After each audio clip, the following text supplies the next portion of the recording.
O prato a mais enriquece nossa vida. Enquanto me preparava para ministrar uma conferência, estava em busca de uma história pessoal para ilustrar a ideia principal. Eu falaria sobre a importância de construir memórias para que as gerações futuras possam conhecer a bondade de Deus em nossa vida.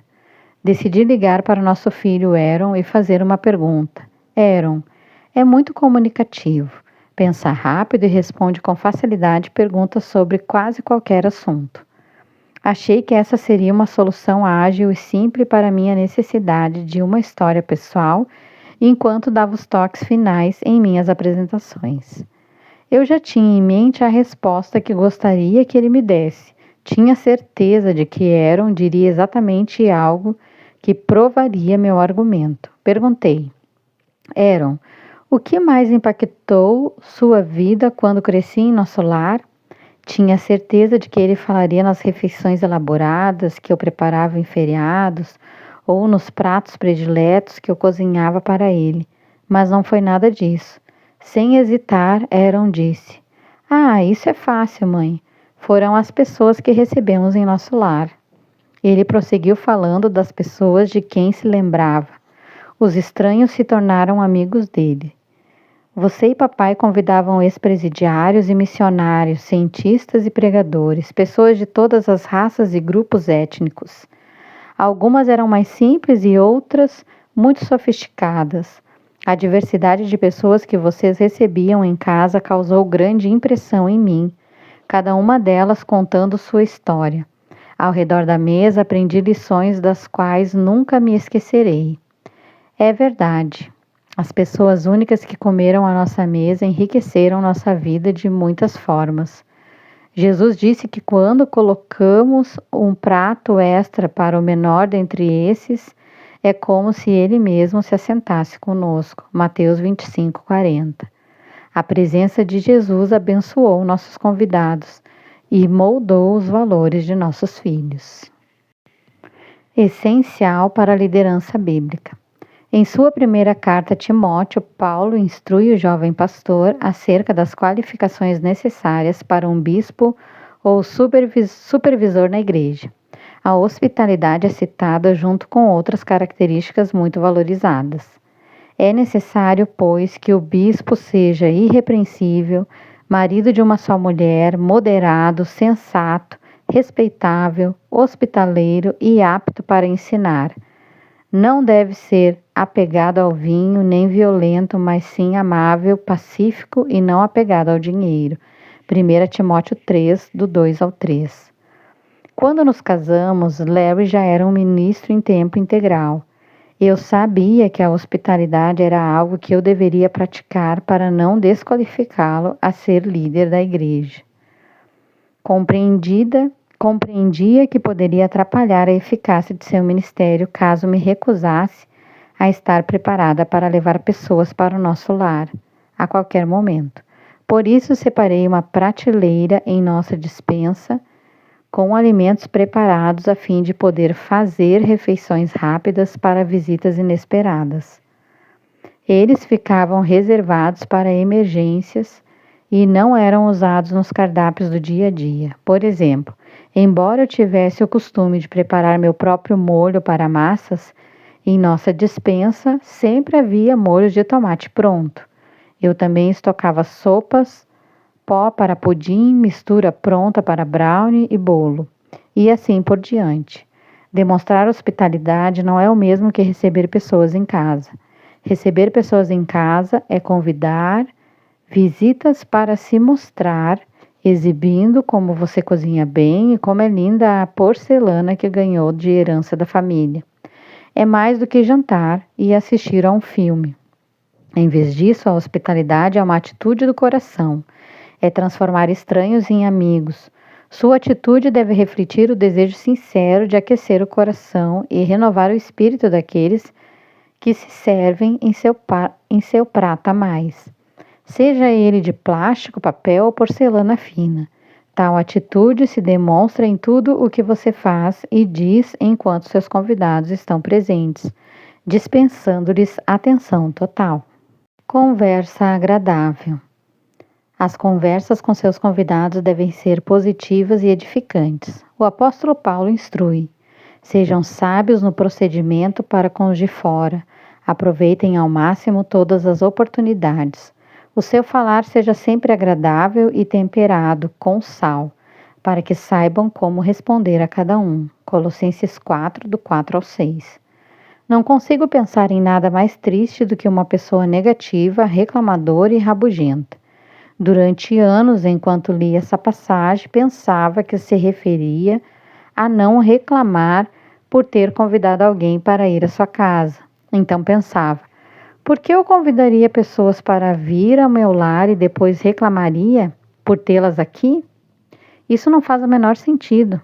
Então percebi que o texto está nos orientando quanto ao tipo de conversa que devemos planejar quando convidamos outros para a nossa mesa. Trata-se de uma oportunidade para edificar e fortalecer as pessoas. Desde que são recebidas à porta, nosso falar deve começar a temperar a noite como se toda a experiência fosse uma refeição em si. Gosto de pensar no diálogo antes do jantar como um aperitivo. O início do rumo da conversa que será servida aos seus convidados enquanto eles estiverem com vocês. A Bíblia nos lembra de que quando estamos com pessoas de fora, gente que não faz parte da nossa família nem do grupo de amigos íntimos, devemos aproveitar esses momentos e maximizar nossas oportunidades de fazê-las sentirem-se especiais. Efésios 4, 29 orienta. Nenhuma palavra torpe saia da boca de vocês, mas apenas a que for útil para edificar os outros conforme a necessidade, para que conceda graça aos que a ouvem.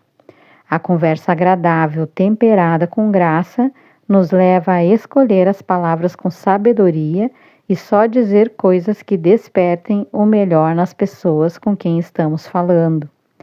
Estender graça com as palavras pode ser o mesmo que fazer um favor não merecido. Dizer palavras de cortesia a pessoas descorteses. É assim que a graça funciona. Você tem o poder e a posição ao servir seus convidados, de melhorar a autoimagem e a confiança deles.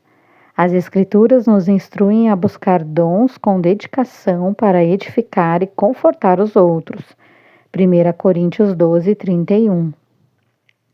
Quando fazemos isso, algo profundo e sobrenatural acontece no coração dos convidados. Podemos prever o que ocorrerá na vida deles.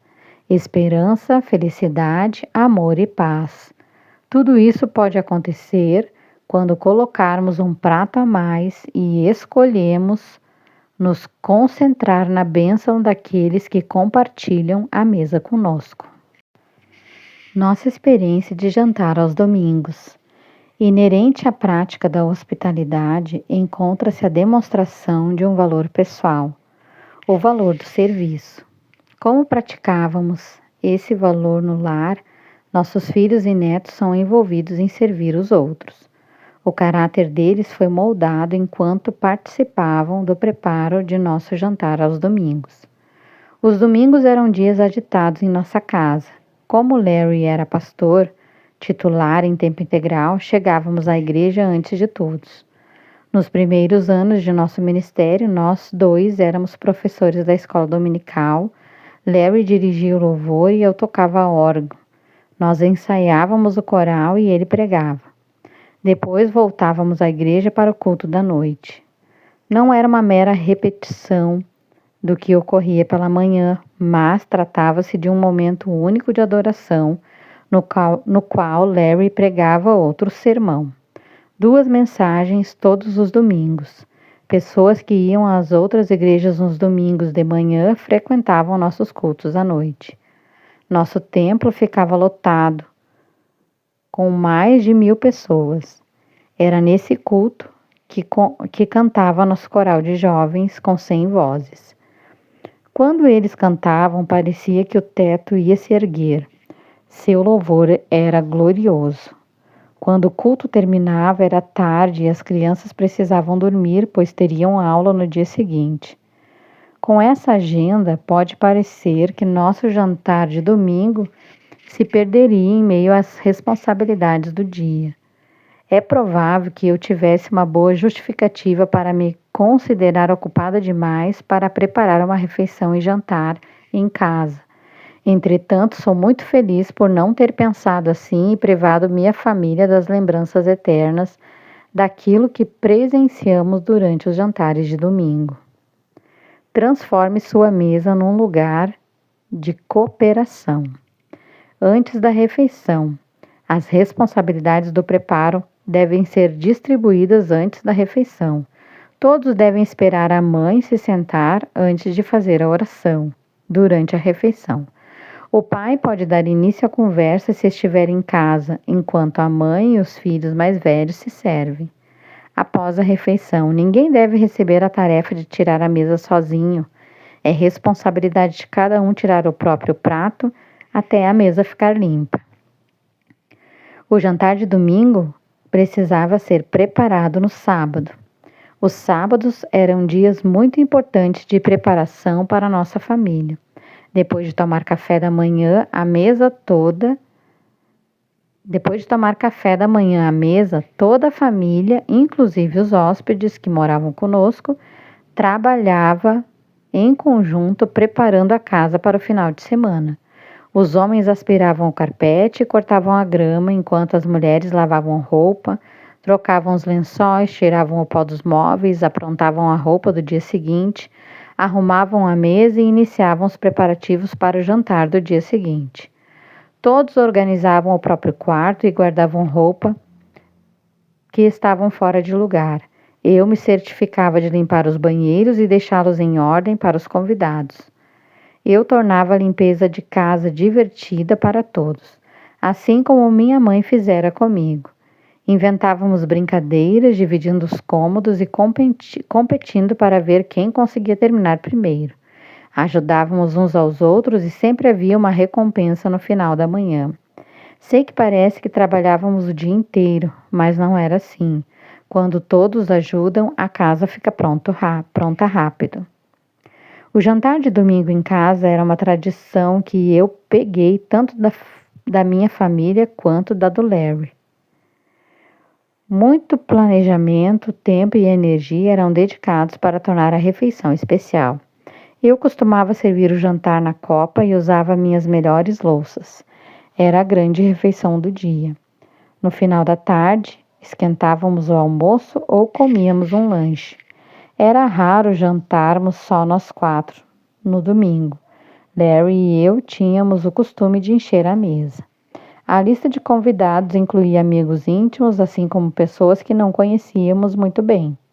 Na igreja, eu examinava a congregação e convidava alguém que talvez nunca tivesse sido honrado com um convite de jantar na casa do pastor. Além de enriquecermos a vida dessas pessoas, elas também enriqueciam a nossa.